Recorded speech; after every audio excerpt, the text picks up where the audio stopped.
Get rich fast with csgofast.com. Second day of ELEAGUE, this time in front of a hearth and in front of, with another Renegades person. This time it's Yam. How are you feeling overall? Pretty good right now after beating Liquid. Yeah, pretty happy.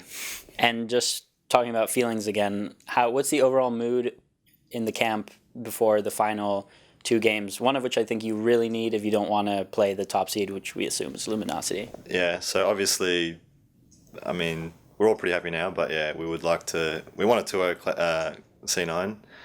And yeah, like you said, we don't want to play Luminosity if possible. So I think we can do it. So yeah. I'm going to be blunt with you. Were the two victories against Liquid more you guys playing well or them falling apart? It would have to be a bit of both. I mean, I think we did play well, or much, better than we did on train yesterday.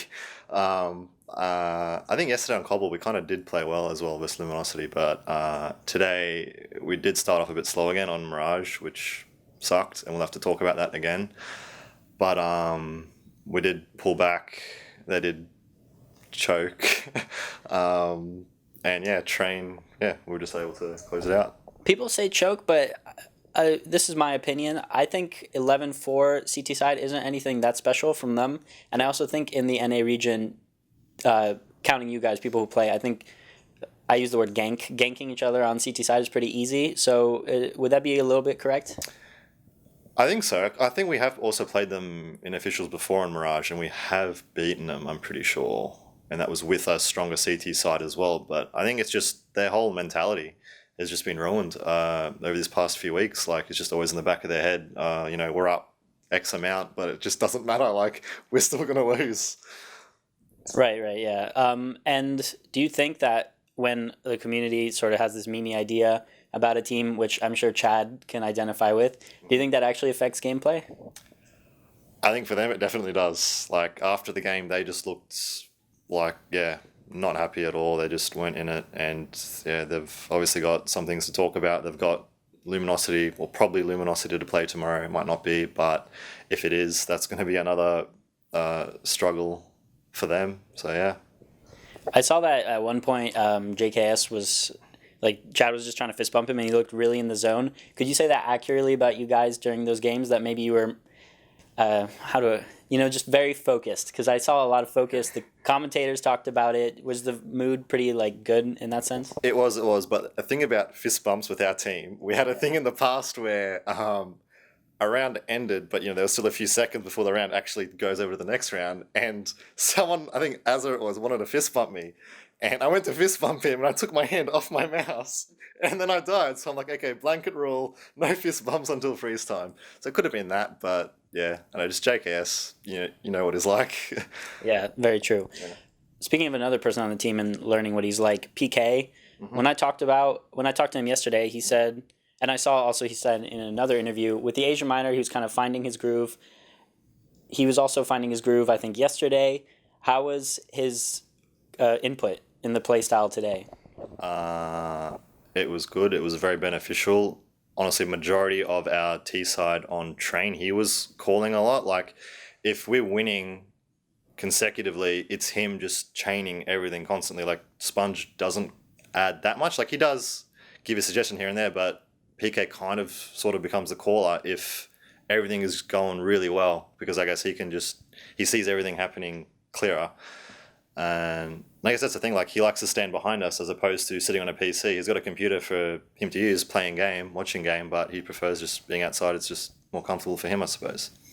So you have a coach helping you out, but you also have a limiting factor in the studio, and I think that's the temperature. And as you see, we also have a fire here that's warming us during this interview. Anything you want to say about that? It has been really cold, and not to bring up an excuse or anything like that. Like, both teams have been feeling it. We have spoken to both teams, Luminosity yesterday morning, Liquid again this morning, and it does get really cold in the studio, unfortunately. But it does change randomly. Like, sometimes it's like literally so cold, and other times you're fine. So I don't know. At least one thing about it is both teams just has to put up with it, and that's it. Yeah, maybe just like a precaution because we're in Hotlanta. No. Maybe. Yeah, no, that was a fail. So moving beyond, or actually no, I have one more overall question. Do you think, coming from, for example, 2014, I see you guys at the Argentine Pro Series.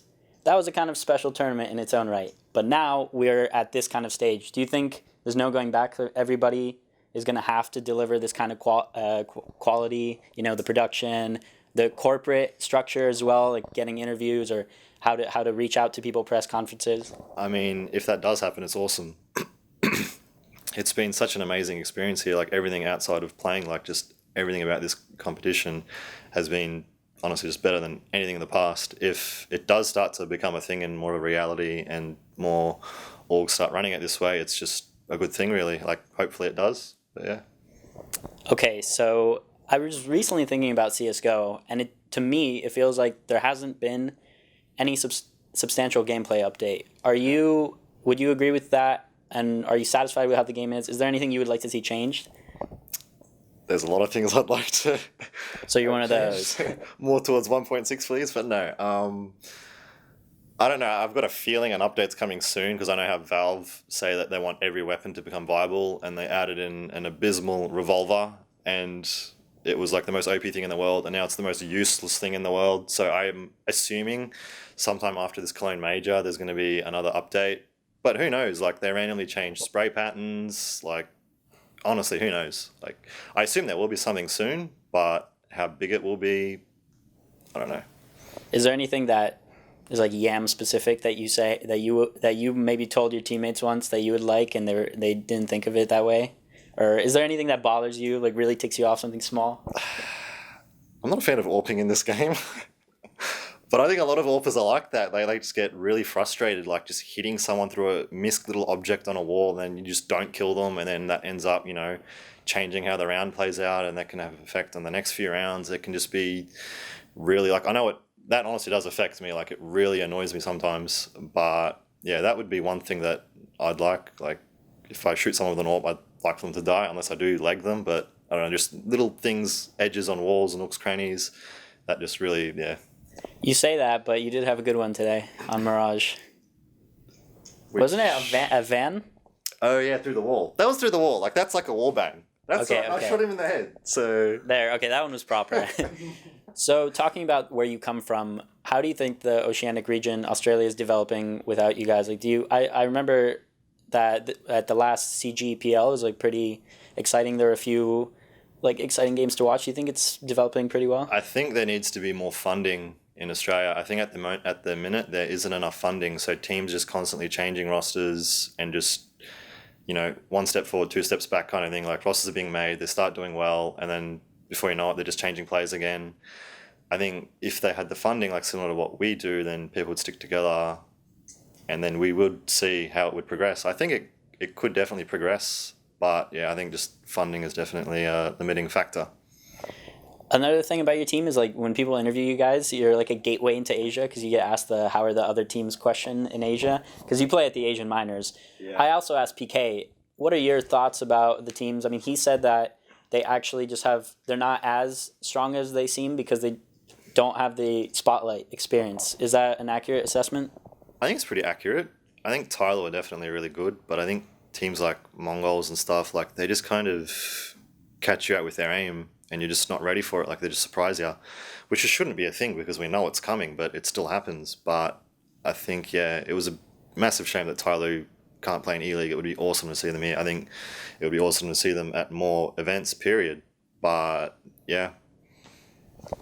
Final question, do you think this will be their year or not yet?